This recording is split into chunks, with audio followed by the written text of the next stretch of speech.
श्रीपाद श्री वल्लभचरित्रामृत अध्याय 37 छिन्नमस्ता देवींचे वर्णन। श्रीपादराजम शरणं प्रपद्ये। बंगारय्या व बंगारम्मा यांचा निरोप घेऊन त्यांनी दिलेल्या चर्मपादुका घेऊन आम्ही प्रवासास प्रारंभ केला। आम्ही एका अरण्यातून चाललो होतो। जाता जाता एका वटवृक्षाखाली विश्रांतीसाठी थांबलो। तेवढ्यातच काही योगिनी गणांचा घोळका तेथे आला। त्यांनी आम्हाला पाहून म्हटले, आता सायन संध्येची वेळ आहे, यावेळी आपण या प्रांतात येऊच नये। येथे आम्ही छिन्नमस्ता देवीची पूजा करणार आहोत। ही फार रहस्यमय देवता आहे। येथे पुरुषांना प्रवेश नाही। एवढेच नव्हे तर ही दैवभूमी आहे। येथे आलेला कोणीही जिवंत बाहेर पडत नाही।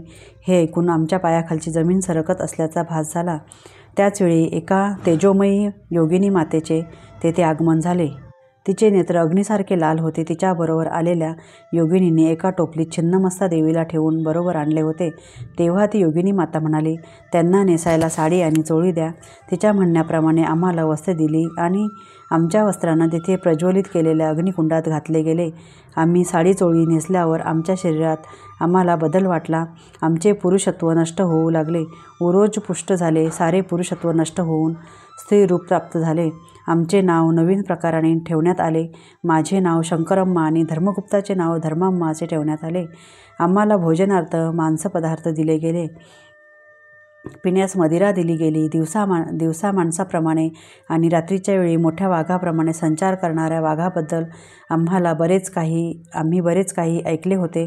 परंतु याप्रमाणे देवता पूजा असते किंवा योगीजन केवळ संकल्पाने पुरुषाला स्त्री रूपात बदलू शकतात असे आम्हाला स्वप्नातसुद्धा वाटले नव्हते।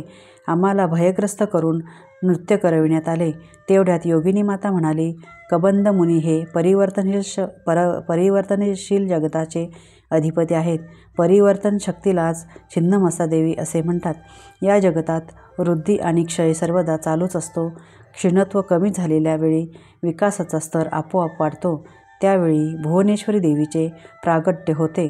या उलट क्षीणत्व अधिक होऊन विकासवृद्धी कमी झाल्यास छिन्नमस्ता देवीचे प्राधान्य असते। या महामातेचे स्वरूप अत्यंत रहस्यमय आहे। एकेवेळी पार्वती देवी आपल्या सखीबरोबर मंदाकिनी नदीवर स्नानासाठी गेली होती। स्नान झाल्यावर दोन्ही सखींना खूप भूक लागली होती। त्यामुळे त्या कृष्णवर्ण्या झाल्या। भोजनाची याचना केली तेव्हा पार्वती देवीने थोडे थांबण्यास सांगण्यात आले। थोडा वेळ झाल्यावर सखीने पुन्हा एकदा जेवणाची मागणी केली। यावेळीसुद्धा तिला थोडे थांबण्यास सांगण्यात आले। असे अनेक वेळा झाले।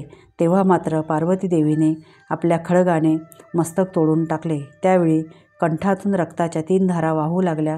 2 धारा तिने दोघी सखींना पिण्यास दिल्या आणि एका धारेचे स्वतः प्राशन केले। मस्तकछेदन केल्यामुळे तिला छिन्नमस्ता म्हणतात। अर्धरात्री केलेली छिन्नमस्ता देवीची उपासना फार चांगले फळ देते। शत्रूवर विजय मिळवण्यासाठी, शत्रूच्या समूहाला थांबवून ठेवण्यासाठी, राज्यप्राप्तीसाठी, दुर्लभ अशा मोक्षप्राप्तीसाठी तिची उपासना करतात। अत्यंत फलदायी ठरते। 4 दिशा या महामायेची वस्त्रे आहेत। तिच्या नाभिस्थानात योनिचक्र असते। कृष्ण म्हणजे तामसगुण आणि रक्तवर्णे राजसगुण या दोन्ही गुणांनी युक्त अशा सखी तिच्या बरोबर सतत असतात। तिने आपले शिर खंडन केले तरीसुद्धा ती सजीवच राहिली। याचा योगभाषेत असा अर्थ होतो की ती परिपूर्ण अंतर्मुखत्वाचे प्रतीक आहे। अग्निस्थान असलेल्या मणिपूर केंद्रात छिन्नमस्ता देवीचे ध्यान योगीजन करीत असतात। ही हिरण्यकश्यपूची उपास्य देवता आहे। आम्हाला हा एक भयभीत करणारा आणि विचित्र असा अनुभव होता। इतक्यात अर्धरात्रीची वेळ झाली। चित्रविचित्र अशा प्राण्यांचे आवाज येऊ लागले। यात प्रामुख्याने वाघाच्या डरकाळ्याने आमचा थरकाप झाला। वाघाच्या आवाजाने ती शांत असलेला असमंत एकदम दणाणून जात होता। 2 चांगल्या स्त्रियांचा बळी मिळाला असे योगिनी गणांना वाटले। त्यांच्या सानिध्यात असलेल्या आम्हा दोघांचा वध करणे अत्यंत श्रेयस्कर आहे असे त्यांना वाटले। आमच्या डोक्याला त्यांनी कडुलिंबाची पाने बांधली। कपाळावर मोठा कुंकवाचा टिळा लावला। चांगल्या धारदार चाकूने आमचा शिरच्छेद करण्यात आला। रक्ताच्या धारा वाहू लागल्या। त्या पाहून योगिनी गणांना आनंद झाला। मदोन्मत्त होऊन त्या रक्तपान करू लागल्या। आमची शिरे एका बाजूला आणि धड एका बाजूस टाकण्यात आले।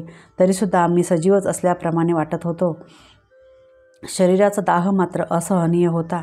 त्या योगिनीगणांच्या क्रूर आणि अत्यंत हीन अशा क्षुद्रविद्येला आम्ही बळी पडलो होतो. तेवढ्याच आम्हास गाढ झोप लागली. त्या निद्रा अवस्थेत आम्हाला अस्पष्ट अशा आकाशात असलेला प्रकाशाचा एक झोत दिसला. तो प्रकाश आम्हा जवळ येणाऱ्या काळाप्रमाणे योगिनीगणाच्या वाऱ्यात मिसळून गेल्याप्रमाणे वाटला. आमची शिरे पुन्हा आमच्या धडांना येऊन चिकटली असे वाटले. आम्ही नेहमीप्रमाणे झोपेतून जागे झालो. आमच्या अंगावर साडी चोळी होती. नंतर आमची स्त्री लक्षणे हळूहळू लोप पावू लागली आणि पुरुष लक्षणे स्पष्ट होऊ लागली. रात्रीच्या अग्नीमध्ये आमची स्त्री वस्त्रे दग्ध होऊन आता त्या ठिकाणी नवीन पुरुष वस्त्रे आली. स्नानादी करून आम्ही ती नवीन वस्त्रे धारण केली. एवढ्यात एक वाटसरू आमच्यामध्ये येऊन मिळाला. तो आम्हास म्हणाला, मित्रांनो, काल रात्री तुम्ही पाहिली ती एक प्रकारची योग प्रक्रिया आहे. तुमच्या शरीरातील स्त्री तत्व अत्यंत शुद्ध करण्यात आले. प्रत्येक शरीरात स्त्री आणि पुरुष तत्व अशी दोन्ही तत्वे असतात. या दोन्ही तत्वांची शुद्धी झाल्याशिवाय योगशक्ती विश्वचैतन्यातून प्रवाहित होत नाही. तुमच्यातील विश्वचैतन्यातून आवश्यक तेवढी शक्ती प्रवाहित होत आहे. आत्म्याला स्त्री पुरुष असा भेद नसतो. तो या दोन्ही तत्वांच्या आधाराच्या आतील आहे. तुम्ही श्रीपाद श्री वल्लभांच्या दयेने योगिनीगणांच्या असाधारण योग प्रक्रियेने अनुपमेय अशी करुणा प्राप्त करून घ्याल. कितीही प्रयत्न केले तरी प्राप्त न होणारी अशी सुषुम्ना मार्गाची तुम्हाला ओळख झाली. यापेक्षा महान भाग्य ते कोणते? एवढे महाभाग्य प्राप्त होण्याचे कारण म्हणजे तुमच्याजवळ असलेल्या श्रीपाद प्रभूंच्या चर्मपादुकाच होत. चर्मदेहातील चैतन्यातून निघून तुम्ही चैतन्य प्रवाहरूप असलेल्या दिव्यत्वाच्या अनुसंधानात आहात. श्रीपाद श्री प्रभूंच्या दिव्यलीला ते स्वतःच जाणतात. त्या इतर सर्वांसाठी अति अगम्य, अद्भुत आणि चमत्कारपूर्ण असतात. श्रीपाद श्री वल्लभांचा जय जयकार असो.